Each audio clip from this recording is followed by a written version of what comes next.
नमस्कार दोस्तों, स्वागत है आपका अपने YouTube चैनल पे। और आज हम बात करने वाले हैं केंद्रीय बजट 2023-24 के सारांश के बारे में। इस वीडियो में सिर्फ उसके मुख्य बिंदु होंगे और उन्हीं मुख्य बिंदुओं के ऊपर हम चर्चा करते हैं। एक फास्ट रिवीजन होगा, बजट में जो मेन पॉइंट होंगे उसी के ऊपर हमारा होगा डिस्कशन। चलिए बढ़ते हैं थोड़ा सा आगे। और देखिए, सबसे पहले आपको पता होगा कि जो केंद्रीय वित्त एवं कॉरपोरेट कार्य मंत्री श्रीमती निर्मला सीतारमण हैं और उन्होंने 1 फरवरी 2023 को की संसद में ये बजट पेश किया था। इसकी मुख्य बातें क्या हैं? अगर 9 वर्षों में देखें तो जो प्रति व्यक्ति आय है वो दोगुनी हो गई है और दोगुनी होकर के 1.97 लाख रुपए हो गई है। भारतीय अर्थव्यवस्था 9 सालों में 5वीं अर्थव्यवस्था बनी है। पहले कौन सी थी? 10वीं। तो 9 सालों में सबसे पहली बात 2 पॉइंट है, प्रति व्यक्ति आय दोगुनी होकर के 1.97 लाख रुपये हो गई है। जो अपनी अर्थव्यवस्था थी भारत, वो 9 साल पहले क्या था? 10वीं अर्थव्यवस्था थी और अब इस समय क्या हो गया? 5वीं अर्थव्यवस्था हो गई है। और दूसरी बात है कि दोगुनी के बारे में और बात कर लेते हैं तो यह कर्मचारी भविष्य निधि संगठन, इसमें जो सदस्यों की संख्या है वो दोगुनी होकर के 27 करोड़ हो गई है। अगली बात करते हैं यूपीआई के बारे में। यूपीआई का आप लोग करते हैं ना ट्रांजैक्शन, तो यूपीआई के बारे में अगर हम बात करते हैं तो वर्ष 2022 में यूपीआई के माध्यम से 126 लाख करोड़ रुपए के 7,400 करोड़ डिजिटल भुगतान किए गए। ये आपको पॉइंट नोट करना। स्वच्छ भारत मिशन के अंतर्गत जो शौचालय बनाए गए उनकी संख्या है 11.7 करोड़ शौचालय बनाए गए। ये पॉइंट आपको नोट कर लेना है। उज्ज्वला योजना की अगर हम बात करते हैं तो उज्ज्वला योजना में 9.6 करोड़ 9.6 करोड़ एलपीजी कनेक्शन उज्ज्वला योजना के माध्यम से दिए गए। तो ये दोनों पॉइंट टू पॉइंट आपको याद रखना है कि स्वच्छता मिशन के बारे में कि शौचालय कितने बनाए गए 11.7 करोड़, उज्ज्वला योजना के लिए एलपीजी कनेक्शन कितना दिया गया 9.6 करोड़। उसके बाद अगर हम कोविड की जो टीका की बात करते हैं 220 करोड़ टीके लग चुके हैं, जबकि लिए 102 करोड़ लोगों को लक्षित करते हुए ये सारे काम हुए हैं। अब बात करते हैं प्रधानमंत्री जन धन अकाउंट के बारे में। तो ये 47.8 करोड़ जनधन अकाउंट खोले जा चुके हैं और ये संख्या आपको पूरी याद रखनी है क्योंकि ये लगभग जनधन अकाउंट का जो है संख्या पूछी जाती है। 2-3 बार एग्जाम में क्वेश्चन में आ चुका है ये।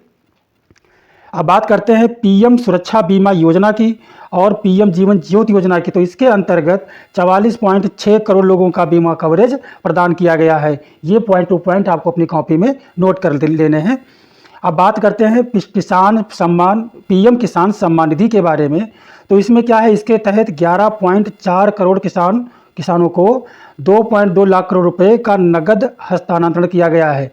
मतलब ये है कि 2.2 लाख करोड़ रुपए 11.4 करोड़ किसानों को दिया गया है पीएम सम्मान किसान निधि के अंतर्गत। अब मेन बात करते हैं बजट में जो बजट पास हुआ है 2023-24 का, उसमें 7 प्राथमिकताएं दी गई हैं। 7 इंपॉर्टेंट चीज़ें हैं जिनके ऊपर ज़्यादा फोकस किया गया है और उनको बोला गया है सप्तऋषि। तो सप्तऋषि आपको याद रखना है ये चीज़। इसमें 7 पॉइंट कौन कौन से हैं? समावेशी विकास 1 पॉइंट, अंतिम छोर अंतिम व्यक्ति तक पहुंच 2रा पॉइंट, बुनियादी ढांचा एवं निवेश 3रा पॉइंट, निहित क्षमताओं का विस्तार अगला पॉइंट, हरित विकास और युवा शक्ति और वित्तीय क्षेत्र। ये 7 पॉइंट है जिनको आपको नोट कर लेना है। ठीक है, ये 7 पॉइंट आपको नोट करने हैं, इनको क्या बोलेंगे? सप्तऋषि बोलेंगे। अब बात करते हैं आत्मनिर्भर। 1 मिनट। जो सप्तऋषि का है तो नंबर पॉइंट 1 पे समावेशी विकास, नंबर 2 पे अंतिम छोर अंतिम व्यक्ति तक पहुंच, नंबर 3 बुनियादी ढांचा और निवेश, नंबर 3 निहित क्षमताओं का विस्तार और अगला पॉइंट है हरित विकास, युवा शक्ति और वित्तीय क्षेत्र। ये 7 पॉइंट है। 7 पॉइंट अच्छे से लिख लेना है।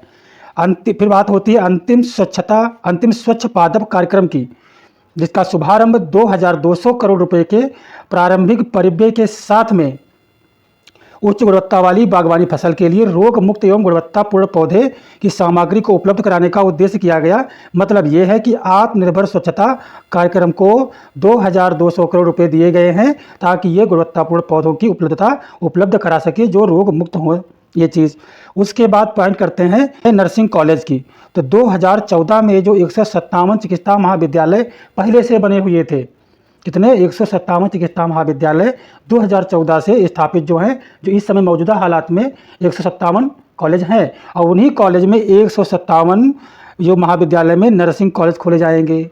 157 चिकित्सा महाविद्यालय के अंदर 157 नए कॉलेज नर्सिंग वाले खोले जाएंगे। ये पॉइंट आपको ध्यान में रखना है। अब बात करते हैं एकलव्य मॉडल आवासीय विद्यालयों की। तो इसमें क्या है कि 740 एकलव्य मॉडल आवासीय विद्यालय खोले जाएंगे और इनका टारगेट क्या होगा, 3.5 लाख जनजातीय विद्यार्थियों के लिए 740 एकलव्य मॉडल आवासीय विद्यालय, इसमें बच्चे रह करके पढ़ाई करेंगे, ऐसे कॉलेज खोले जाएंगे। अब इसमें क्या होगा कि अध्यापक जो है 38,800 अध्यापक तथा सहयोगी कर्मचारियों की नियुक्ति भी की जाएगी।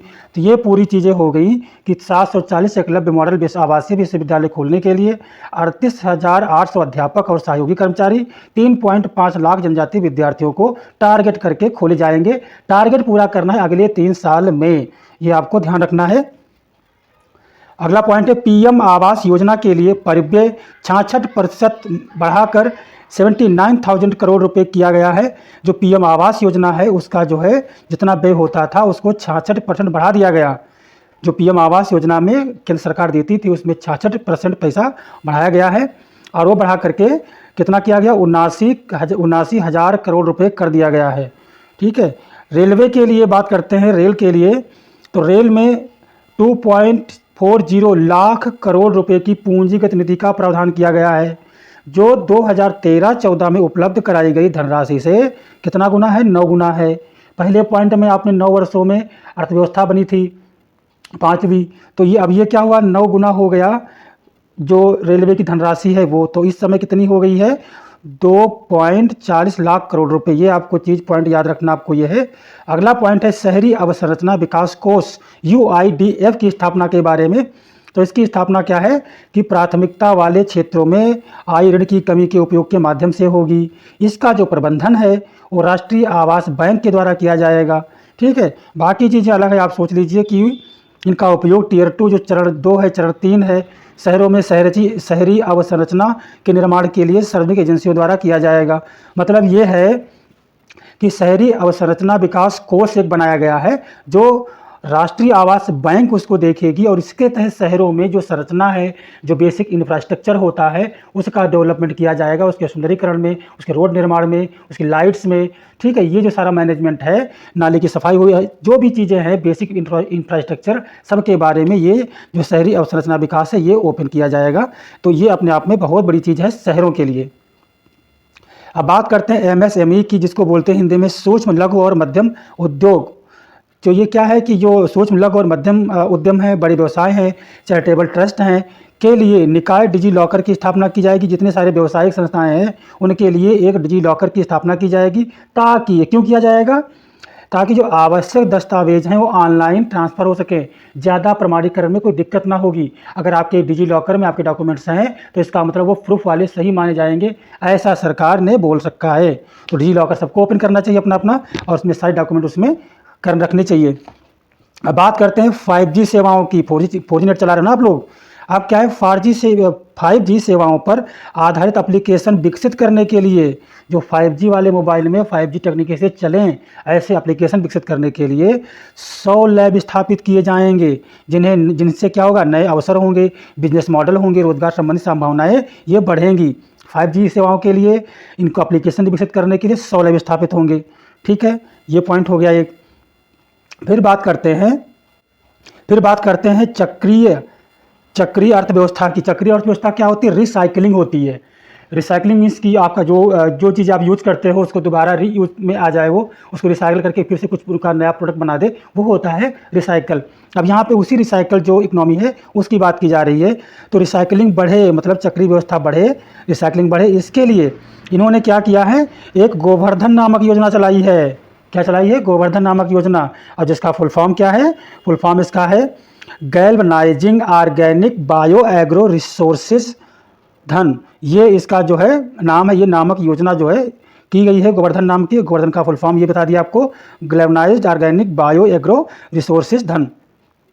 अब इसमें क्या होगा, इसमें 10,000 करोड़ रुपए के कुल निवेश के साथ में 500 नए अपशिष्ट से आमदनी संयंत्र स्थापित किए जाएंगे। मतलब यह है कि 10,000 करोड़ रुपए की लागत से 500 नए अपशिष्ट संयंत्र बनाए जाएंगे, जिनसे प्राकृतिक और बायोगैस का विपणन कर रहे सभी ठिकानों के लिए 5% कॉम्प्रेक्ट बायोगैस का अधिशेष भी लाया जाएगा। ये चीज़ें कुछ होंगी जिनसे मतलब गोवर्धन है इसमें कुछ चीज़ें होंगी, जो मल है उनसे एनर्जी बनेगी और वो जो बायोगैस बनती है गोबर वगैरह से, वो सब इसी के अंतर्गत आएगा, जो 10,000 करोड़ रुपए खर्च किया जाएगा। उसके बाद 500 कारखाने बनाए जाएंगे जो इस चीज़ से एनर्जी बना करके लाएंगे आपके सामने। सरकार 3 वर्षों में 1 करोड़ किसानों को प्राकृतिक खेती अपनाने के लिए। अब यहाँ पे बात होती है आपके नेचुरल फार्मिंग की। तो नेचुरल फार्मिंग आप जानते हैं क्या होती है, जिसमें ज़्यादा कीटनाशक दवाओं का इस्तेमाल ना हो। तो ये क्या करेंगे, 3 वर्षों का टारगेट किसान ले रही है, जिसमें 1 करोड़ किसान को प्राकृतिक खेती अपनाने के लिए प्रोत्साहित करेगी। 1 करोड़ किसानों को टारगेट करेगी जो 3 वर्ष में प्राकृतिक खेती करें, ठीक है। उनकी सहायता करेगी, वित्तीय सहायता करेगी। उनकी क्या करेगी, उनके लिए राष्ट्रीय स्तर पर वितरित सूक्ष्म उर्वरक कीटनाशक विनिर्माण नेटवर्क तैयार करेगी। 10,000 बायो इनपुट रिसोर्स केंद्र स्थापित करेगी इन लोगों के। तो ये आपको याद करना है, 10,000 बायो इनपुट रिसोर्स केंद्र स्थापित होंगे प्राकृतिक खेती अपनाने के लिए। 1 करोड़ किसानों को 3 वर्षों का टारगेट है। ये एक पॉइंट हो गया इसमें। अगला पॉइंट है यहाँ पे कौशल विकास मिशन, ठीक है। सबसे घटिया कौशल विकास मिशन, एक मिनट। अब यह है प्रधानमंत्री कौशल विकास योजना 4.0 को अगले 3 वर्षों में लाखों युवाओं को कौशल संपन्न बनाने के लिए शुरू की जाएगी। इसमें उद्योग जगत 4.0 से संबंधित नई पीढ़ी के artificial intelligence, robotics, microtronics, IoT, 3D printing, drone और सॉफ्ट स्किल जैसे पाठ्यक्रम शामिल किए जाएंगे प्रधानमंत्री कौशल विकास योजना 4.0 में। तो इसमें क्या होगा, जितने सारे टेक्निकल चीज़ें हैं वो इसमें शामिल करी गई हैं। Artificial intelligence, robotics, mechatronics, IoT, 3D printing, drone, soft skill जैसे पाठ्यक्रम शामिल किए जाएंगे इसमें। फिर क्या होगा, विभिन्न राज्यों में कुशल युवाओं को अंतर्राष्ट्रीय अवसर उपलब्ध कराने के लिए 30 स्किल इंडिया इंटरनेशनल सेंटर स्थापित किए जाएंगे। समझ गए, विभिन्न राज्यों के जो कुशल युवा हैं उनको अंतर्राष्ट्रीय नौकरी मिले, उनको किसी भी देश में नौकरी मिले, इसके लिए 30 स्किल इंडिया इंटरनेशनल सेंटर स्थापित किए जाएंगे। अलग अलग देशों में ये सेंटर स्थापित होंगे जो वहाँ पे ह्यूमन रिसोर्स का काम करेंगे और जो स्किल इंडिया में बच्चे पास हुए हैं उनको क्या करेंगे, नौकरी दिलाएंगे। बहुत अच्छी चीज़ है ये। MSME के लिए ऋण गारंटी योजना, जो छोटे जो मध्यम सूक्ष्म और मध्यम जो हैं उद्योग उनके लिए। तो इसमें क्या होगा, MSME के लिए ऋण गारंटी योजना को नवीनीकृत किया गया है। ये 1 अप्रैल 2023 से कॉर्पस में 9,000 करोड़ रुपए जोड़कर क्रियान्वित की जाएगी। जो भी इनके पास पहले से अमाउंट था उसमें 9,000 करोड़ रुपए और ऐड कर दिए गए। मतलब MSME को 9,000 करोड़ रुपए की वित्त राशि मिली है और इस योजना के माध्यम से 2 लाख करोड़ रुपए का संपार्श्विक मुक्त गारंटी युक्त ऋण संभव हो सकेगा। मतलब 2 लाख तक हर कोई इसमें लोन ले पाएगा और इस ऋण की लागत में करीब 1% की कमी भी आएगी। तो ये होता है MSME के बारे में। और अगला जो पॉइंट है इसमें वो है वरिष्ठ नागरिक बचत योजना। वरिष्ठ नागरिक बचत योजना में क्या, अधिकतम जमा राशि जो 15 लाख रुपए है वो बढ़ाकर 30 लाख कर दी गई। मतलब ये भी डबल हो गई, ठीक है। तो वरिष्ठ नागरिक बचत खाता योजना में 15 लाख की सीमा पहले थी और अब कितनी करी गई, 30 लाख रुपए कर दी गई। लक्षित राजकोष की जो घाटा है 2025-26 का, उसको क्या है 4.5% से नीचे रखने का अनुमान है। तो ये आपको रखना, ये आपको पॉइंट ज़्यादातर याद रखना पड़ेगा। एक मिनट। नमस्कार दोस्तों, स्वागत है आपका अपने YouTube चैनल पे। और फिर से हम बात करने वाले हैं बजट के पार्ट 2 के बारे में। पहले पार्ट में हमने डिस्कस किया था कि वरिष्ठ नागरिक बचत खाता योजना में जो अधिकतम जमा राशि थी पहले 15 लाख रुपए थी, अब उसको 30 लाख रुपए कर दिया गया। लक्षित राजकोषीय घाटा जो 2025-26 तक है वो कितना रखा गया, 4.5 के नीचे असली स्तर तक रखना इनको रखने का अनुमान सरकार ने किया है। तो आपको ये चीज़ याद रखनी है कि राजकोषीय घाटा 2025-26 के बजट में ये 4.5 के नीचे तक ही रहे, ऐसे अनुमान लगाया जा रहा है। उसी के हिसाब से सारी योजनाएं परियोजनाओं को पर कार्य होगा। और जो युवा उद्यमी ग्रामीण कृषि में जो हमारे युवा हैं कृषि क्षेत्र के, तो वो क्या करेंगे, एग्री स्टार्टअप शुरू कर सकेंगे और इसके लिए कृषि वर्धक निधि स्थापित की जाएगी। अब ये बहुत अच्छी चीज़ है गांव के बच्चों के लिए कि एक कृषि वर्धक निधि की स्थापना की जाएगी, जिससे जो युवा उद्यमी ग्रामीण क्षेत्र के हैं वो क्या करेंगे, एग्री स्टार्टअप शुरू कर सकेंगे। ऐसे स्टार्टअप जो कृषि के ऊपर प्राथमिक तरीके से स्थापित होंगे, उन्हीं पर वो स्टार्टअप स्टार्ट होगा, जो बहुत अच्छी बात है। इसका तो नाम आपको पक्का याद रखना है। आगे बढ़ते हैं। तो ये है भारत को श्री अन्न के लिए वैश्विक केंद्र बनाने के उद्देश्य से हैदराबाद को एक भारतीय मोटा अनाज अनुसंधान संस्थान बनाया गया। ये जो श्री अन्न है, मतलब पूरी दुनिया में जो हैदराबाद है, जो भारत देश अपना है, वो वैश्विक केंद्र बन जाए, इसलिए जो हैदराबाद का एक कॉलेज है भारतीय मोटा अनाज अनुसंधान संस्थान, इसको बनाया गया है एक मेन सेंटर। और ये क्या करेगा, इसके ऊपर रिसर्च करेगा, मोटे अनाज के ऊपर। ये पॉइंट में इतना ही याद रखिए। कृषि ऋण में क्या किया गया है कि इसको ध्यान में रख करके करीब 20 लाख, ठीक है, 20 लाख रुपए बढ़ाया गया है, क्योंकि जो कृषि ऋण में पशुपालन, डेयरी और मत्स्य, इन तीनों चीज़ों को इंक्लूड करके देखा गया है। और फिर उसमें क्या किया गया कि 20 लाख करोड़ रुपए बढ़ा दिए गए कृषि ऋण में।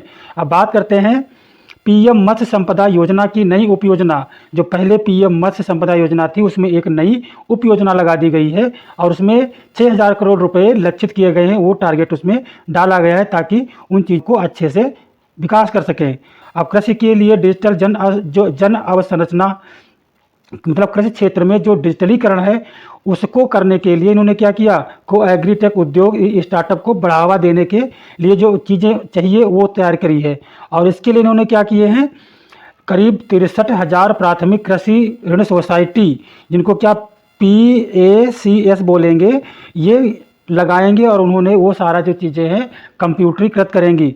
मतलब जो कृषि के लिए जितना कुछ चीज़ें हैं, इनके स्टार्टअप्स हैं या कृषि से संबंधित कोई ऋण दिया गया है, ये सब चीज़ों के लिए PACS जो है संस्थाएं ओपन की जाएंगी। कितनी, 63,000।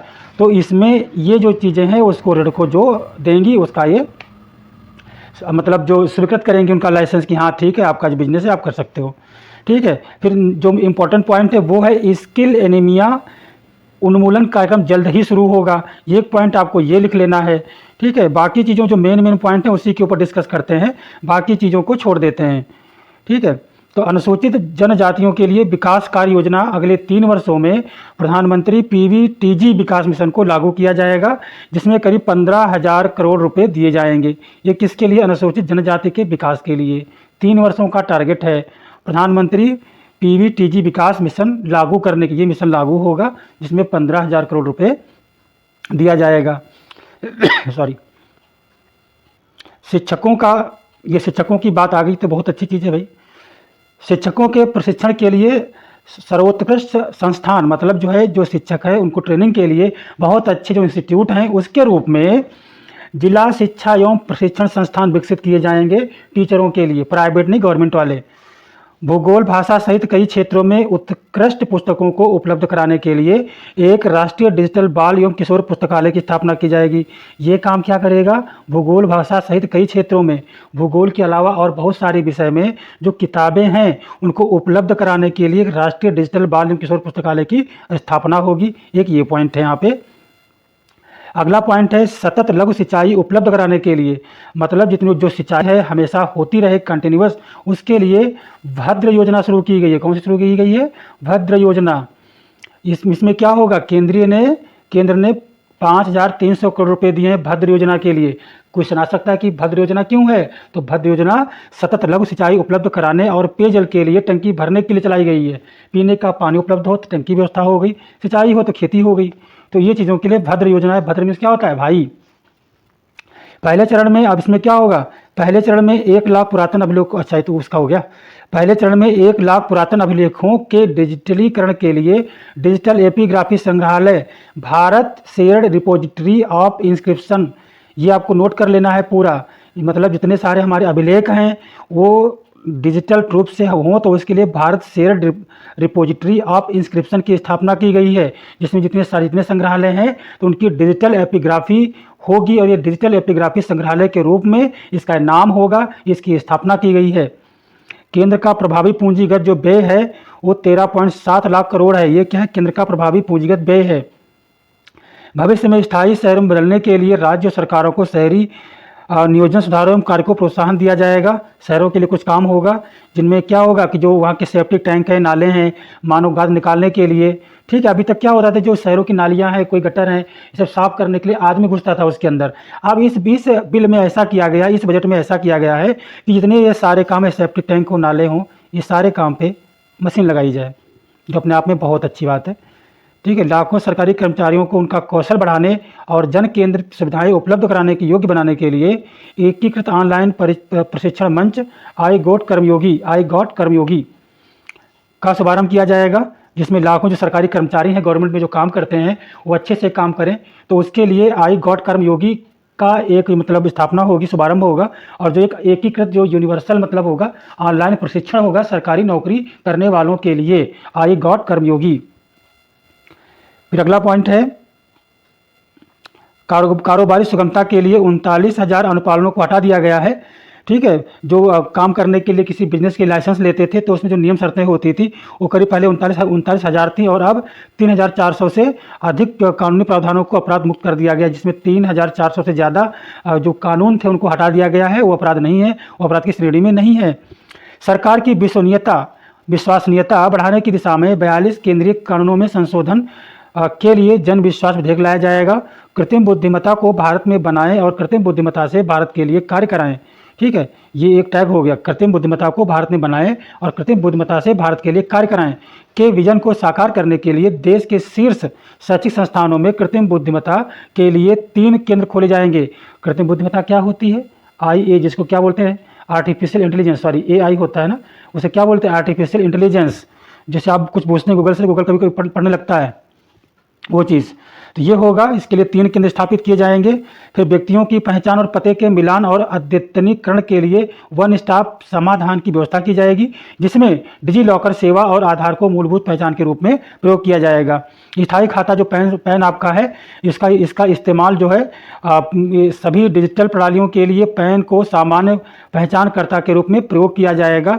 इससे क्या होगा? इससे कारोबार आसान हो जाएगा, तो पैन का अब जो है यूजेज बढ़ेगा।